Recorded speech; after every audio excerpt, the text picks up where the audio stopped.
The Tom Woods Show, episode 1507. Prepare to set fire to the index card of allowable opinion. Your daily dose of liberty education starts here. The Tom Woods Show. Folks, as you know, Alexandria Ocasio-Cortez has been spreading some pretty terrible ideas, and she's wrong on just about everything. Well, I've put together the definitive smash of all of it. The Green New Deal, affordable housing, so-called, free college, high tax rates. It's in another free ebook, yes, a free ebook called AOC is Wrong, The Upside-Down World of Alexandria Ocasio-Cortez. Grab your free copy at aociswrong.com. Hi, everybody. Tom Woods here. Dave Smith Week concludes today with a freewheeling Q&A. I've grabbed some questions from the supporting listeners group, the Tom Woods Show Elite. Membership into that and many, many other benefits besides are to be found at supportinglisteners.com. And, of course, make sure and check out Part of the Problem, Dave Smith's podcast. Dave, welcome back for the final episode. Good to be with you, Tom.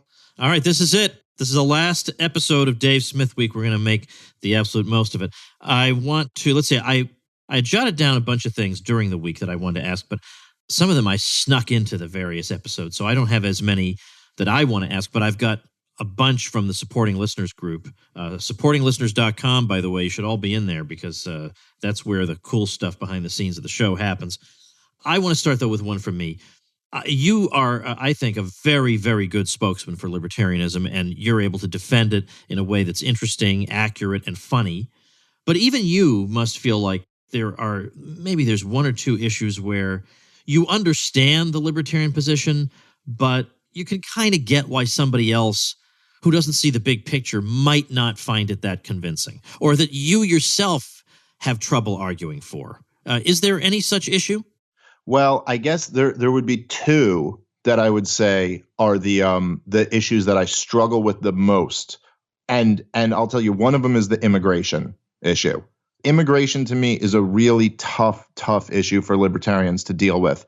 And I'm sympathetic to both sides of the issue. I completely understand where there are these consistent anarcho-capitalists who go, no, listen. And this is what my original take on immigration was. It was like, look, there's no such thing as immigration. There's no such thing as government lines. These are all made up social constructs. It's just a person crossing an imaginary line. Immigration should be moving. Whether you're moving from New York to New Jersey or moving from Mexico to California, it shouldn't make any difference. And we don't support the state violating the non-aggression principle, and that's that. And I still, in my heart of hearts, kind of feel that way. However, I get where, I understand a lot of the arguments that Lew Rockwell and Hans Hermann Hoppe and people like that, who I have tremendous respect for, have made. And they raised some really good points. And of course, Murray Rothbard later in his career wrote about a lot of this stuff. And I'll be honest, if I'm just being completely honest, I've never quite been able to get there from a libertarian perspective. So if I'm just following private property and the non-aggression principle, it's always been like, well, why do we get to make this exception for this one area? Because if you're willing to do that, we could make exceptions all over the place. And then that basically compromises our principles. And I'm not willing to do that. That being said, I see the current immigration, if we were to just have open immigration tomorrow, as being an absolute disaster. And I know people will call you racist for even suggesting this, but the idea that we could just have people from third world countries pouring into our country right now, when we have no culture that really defends freedom or free markets or capitalists, and they can vote. I mean, there's a lot of illegal immigrants who do vote, and then the next generation is going to vote right away, and they vote 80% for Democrats. I mean, I just look at the handwriting on the wall and I go, this is going to be a disaster. This is going to be terrible for the prospects of liberty. So while I can't quite get there from a libertarian perspective, I also see it as something that's probably going to be a disaster, and I don't know. It's like, what would you rather do? Compromise 1% of your principles and save the other 99%, or lose it all? So I have a lot of trouble with that issue. That's probably the biggest one. The other one I have a lot of trouble with is the tech censorship. I really hate the idea that the tech companies and Google and all these guys can just kick off people like Daniel McAdams or Scott Horton at their own whims while they let these crazy leftists say whatever they want to. And I understand the libertarian argument that they're private companies and they can do whatever they want to, but I really, really hate it. I'm not advocating the state do anything about it, but it really bothers me. And I understand why if some right-wing populist goes, no, you know what, that should be illegal, that's a little bit more attractive than some libertarian saying, well, they're a private company and they can do what they want. All right, let me turn now to some questions. Those were really good answers you just gave, by the way. Some questions that the supporters want to get answers to. And this is one I know you've covered a lot on Part of the Problem, but not everybody listening has heard those episodes. The question is, how has fatherhood changed Dave's perspective on libertarian questions? Which are important, which are less so? Also, how has it changed his perspective on questions that aren't libertarian questions per se, but maybe of concern to libertarians? Well, you interpret that however you like, Dave. Well, Tom, as you'll learn when you finally have some children, having kids changes everything. When you finally get onto your 18th child, you'll understand too. Well, look, no, but as you know, Tom, I mean, there's nothing like having a kid it's transformative in every aspect of your life. I mean, like every second of your day is different when you have a kid, and I feel, as somebody who I have a lot of young people, a lot of young guys who listen to my podcast. And so I almost feel like it would be wrong for me to not let them know how amazing it is to be a father and to be married and settled down and all of these things. And this is, I mean, it's a running joke on my show that I'm like a conservative. But there is something that's really drastically changed in me where I lived a very degenerate lifestyle for many years. And now I live a much more traditional lifestyle. And just given one guy's opinion, the traditional one is way better. There's way more joy. There's way more meaning, more happiness. And I don't know. It's just way better. I understand the merits of traditionalism much more. And, I mean, every second of my day, I'm taking care of the baby or thinking about her. And so it's hard to say. Look, to me, the biggest changes in the non-libertarian stuff is your life is all of a sudden completely directed. It's filled with this central purpose. And, you kind of walk around, particularly in today's culture. But I was a kid who wasn't raised, I wasn't raised with religion. I didn't really believe in God. I do now, but I didn't really believe in God as a kid. I wasn't, raised in, we didn't have a culture of like chivalry and tradition or, loyalty to country or any of these things that most people throughout human history have. And so you kind of just live this life with the modern belief system that like life is about being happy. And so you're like, okay, well, what do I want to do? Well, I want to finish my homework so I can play video games, or I want to go hang out with my friends, or I want to go have a few drinks, or I want to go do stand-up comedy, or just that. This was always my life. That was kind of the loose purpose, I guess, was to try to have fun and be happy. And it's really actually very empty. There's nothing noble about that. There's no purpose in that.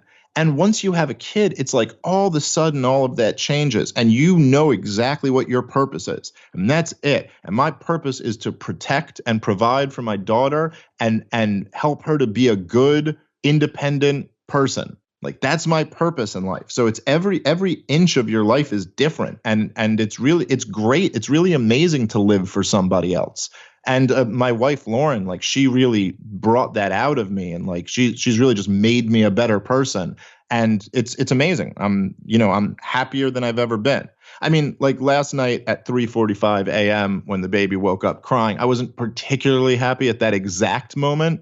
But overall, I am happier than I've ever been. Yeah, I know exactly what you mean about that situation. Well, you had a thing. You had like the domino effect where one baby wakes up and wakes up two other babies and wakes up, and then thankfully we didn't. Yeah, we spread them out and we got a sizable house once it became necessary. I asked Mark Claire. I don't know if you know him. He's the host of the Lions of Liberty. I've been on many times. I love Mark Claire. Okay, good. I had him on just the other day, and we were talking to him about living in Los Angeles, and you're around a lot of people who are not only unsympathetic, they really just don't even understand you at all. And I'm sure that's also true in New York, and maybe it's true in the comedy world. So how have you navigated that? And I wonder if Legion of Skanks is part of your answer. Well, yeah, I mean, it is, but I kind of made a little place for myself in the comedy scene before my politics were so out there and before this era, like politics have always been somewhat contentious, but it's not, it hasn't been like it has been the last few years. I mean, like the last couple years of Obama and really the first couple years of Trump, it's like where, this full-fledged culture war is going on and people are fighting. So I established myself before that era, and I was funny, and I was genuinely, generally, I should say, considered funny in the comedy scene. So I kind of got a pass from a lot of people, and they knew that I knew stuff about politics that a lot of them don't. So I just was able to almost get grandfathered in a way. Whereas if I was coming up that way now, I think it would be a much tougher road. Still probably from Legion of Skank stuff and other stuff in my politics. I'm never going to get some network show or something like that. But honestly, I don't really particularly care about that. I like what I'm doing better. So, it's obviously there's a lot of that stuff. I mean, but I just kind of, my thing, I decided a long time ago that I'm just going to be me and let the chips fall where they may. And that's what I do. Yeah, well, that's how you should live. Somebody did actually ask about this, so this is not just me being self-promoting, but somebody did ask about this. They want to know about your impressions of the Contra cruise. You came on the second time we had it. Scott Horton was another guest. You and Scott are also scheduled to join us on the 2020 cruise. ContraCruise.com is the website. Can you just take a minute to just share with people your impressions of that?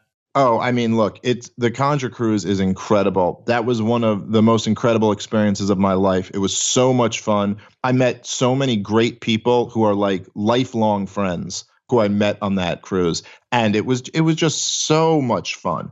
Just hanging out with a bunch of really, really smart people who kind of think like you think. Great conversations, a lot of great fun, a cocktail or two. It was just incredible, and I'm really, really excited to go back on it next year. I'm really looking forward to it as well. And the combination of you plus Scott Horton, you just can't beat that. You cannot possibly beat that. So definitely looking forward to that.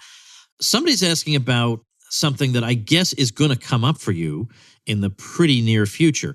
Now that you've had a child, do you think about like the philosophy of parenting, or are you just thinking you're going to wing it? Like, for example, a lot of libertarians and Stefan Molyneux talk a lot about so-called peaceful parenting. Is this anything that you've had time to look into or think about? Yeah, I'm a big believer in peaceful parenting, and I'm sure there are like some, I don't know if I'd agree on every last detail with Stefan Molyneux, but I absolutely, I don't believe in hitting children, in yelling at children. I'm a big believer in that. So I'm on board completely. And I do think that there's something interesting for a libertarian to think about, that it's, I think it's in general the way we regard children in society is somewhat crazy. I mean, it's like the only group that it's just acceptable that you hit them. If I were to say like my wife isn't acting the way I like her to act, so I give her a slap,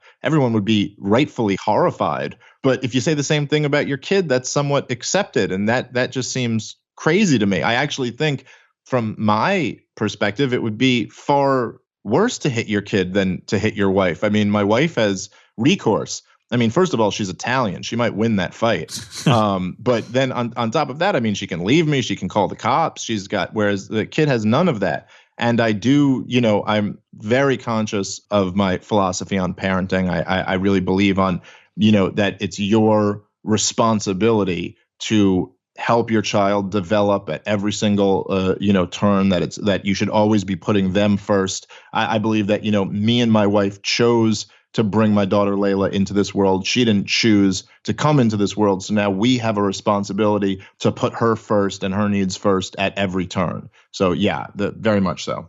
All right, very good, very good. Now, I'm obviously not in favor of hitting children, but I never really read anything about peaceful parenting. I never said to myself, I'm going to follow this particular philosophy.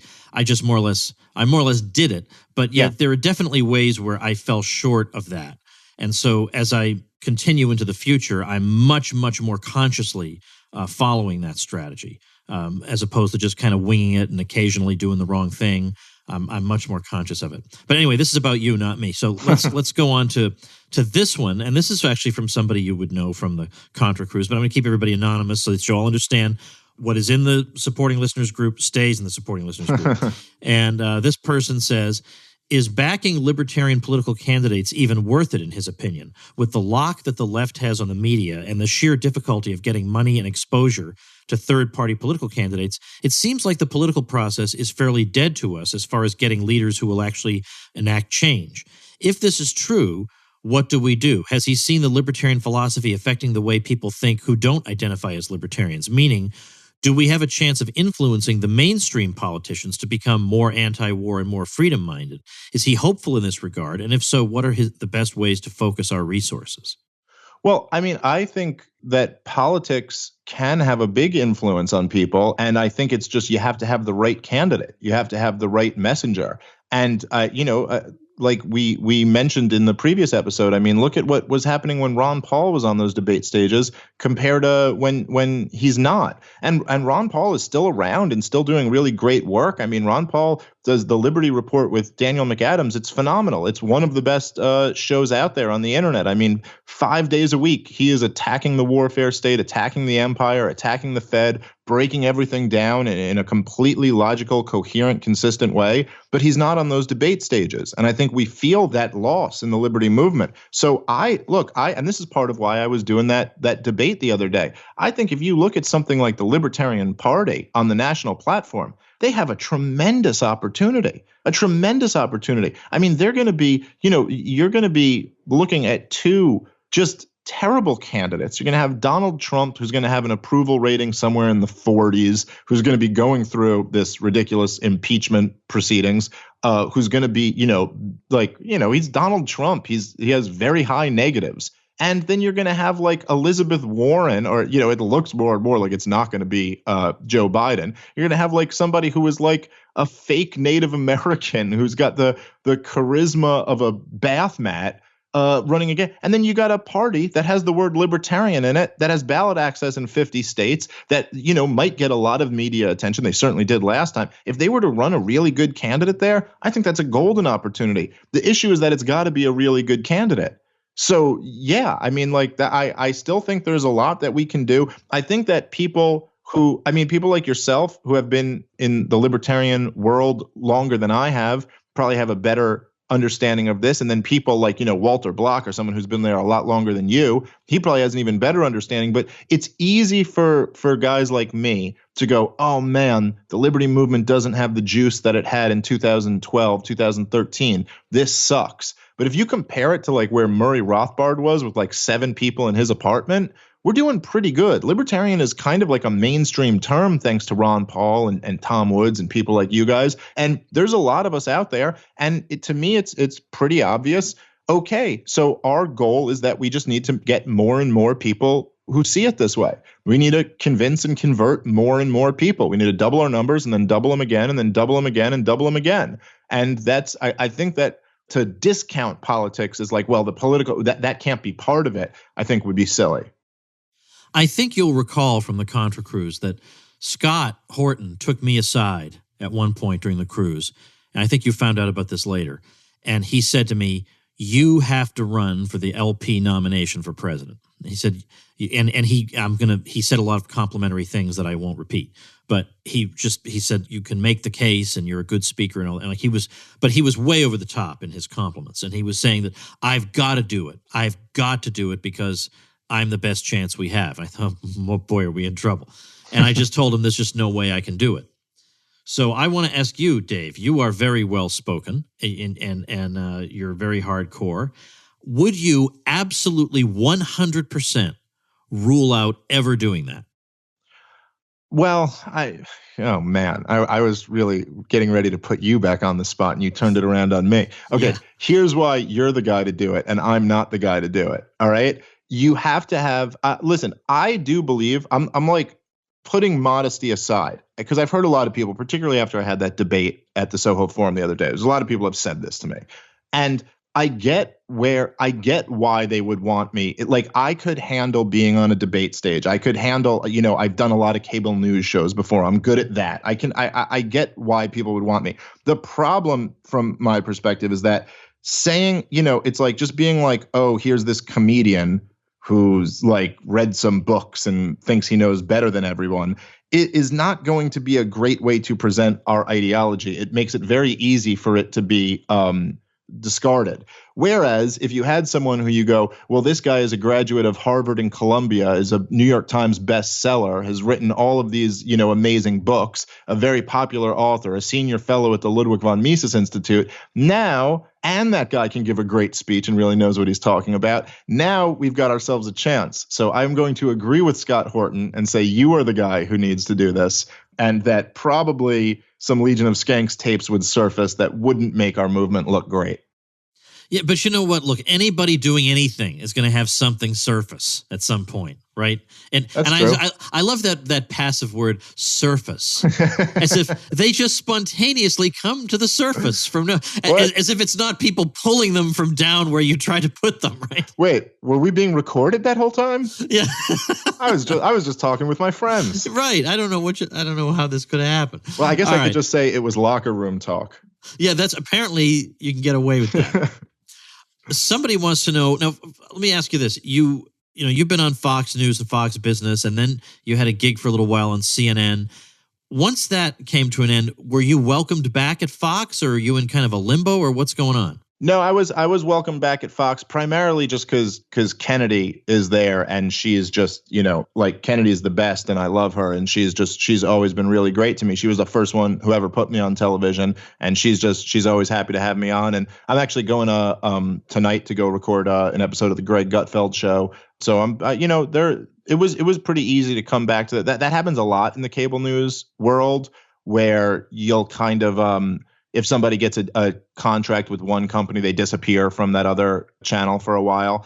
But it was pretty easy to come back, and I thought it was a really great experience at CNN. It was like good money, and it was good exposure. Better money than exposure, because the ratings on the show weren't great. But I really enjoyed a lot of those moments that I had, and it was fun to get into the mainstream media world, because Fox News is kind of its own thing. It was fun to be on that show with SE and to challenge some of those guys.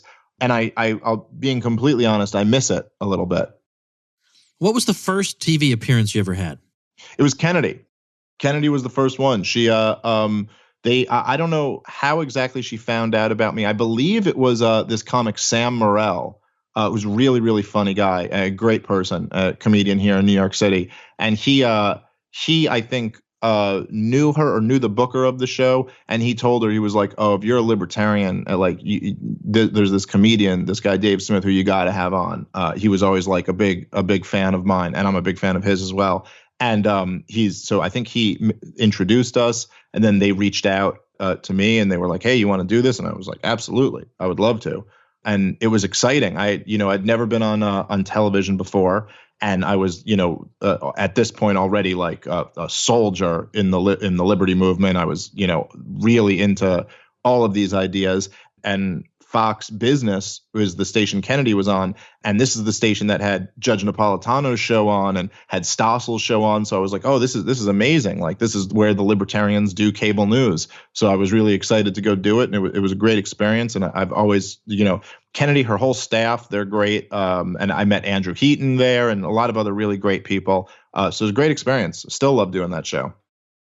All right. Well, as we're coming to the end of Dave Smith Week, let me ask you to look ahead into 2020, but not the election. No, into the life of Dave Smith in 2020. Do you have anything on your bucket list you want to cross off in 2020? Anything you want to accomplish in 2020?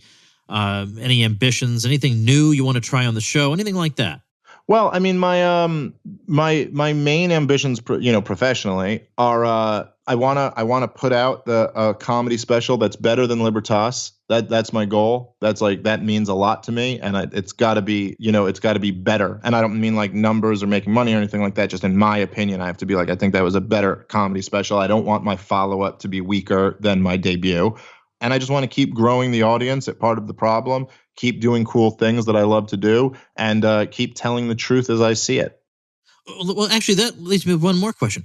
What do you think you're doing to grow the audience? You kind of hinted at that earlier, but are these just things that you're naturally doing anyway, like going on television? Or are you actively saying, today I'm going to make this video so that I can grow I mean, I haven't seen you make videos lately, but No. you know what I mean? No, what I try to do is just I try to go on as many other shows as I can and make them as good and interesting and funny and as possible. That's always kind of been my method. Get on as many shows as you can for as much self-promotion, grow my social media as much as possible. But really what I try to do is just make the show as good as I can. I think that's the best way to organically grow and actually grow in a way where you're keeping the people that you bring on board. So I don't really, I try to do a show on the topic of the day that a lot of people are talking about, but I kind of believe you don't want these kind of cheap gimmicks to get a bunch of people over for one video. I want to get people over, who are buying in and are going to be with me for the long run. So it's not a very complicated formula. Try to get on as many big podcasts, as many big shows as I can, and try to make sure the show is as good as I can make it. Well, I was actually selfishly asking you because I was thinking, how can I grow my audience? Let's see what old Dave is up to. So part of the problem is the podcast. GasDigitalNetwork.com is the site where you can join you can join the site. You get extra benefits, but you can also be a cheapskate if you want to do that and just listen to Part of the Problem on your various devices without doing that. But I actually have a subscription at Gas Digital Network because I think there was one thing you did that I wanted to see right on time as soon as it came out. And then I never canceled it because I thought, I like what they do at Gas Digital Network, and so I just want to send them money. So that's basically what I've continued to do. Well, thank you very much. I also am a supporting listener of your show, of course. I appreciate that. I appreciate that support. So TomWoods.com/1507. As with all the other show notes pages for this week, we'll have links to Dave Smith and the stuff that he does. So you can just head over there, TomWoods.com/1507. Well, we've come to the end of Dave Smith Week, Dave, and we are all deeply grateful and wish to thank you for your service. Oh, it was an honor. I really enjoyed it. Thank you so much, Tom.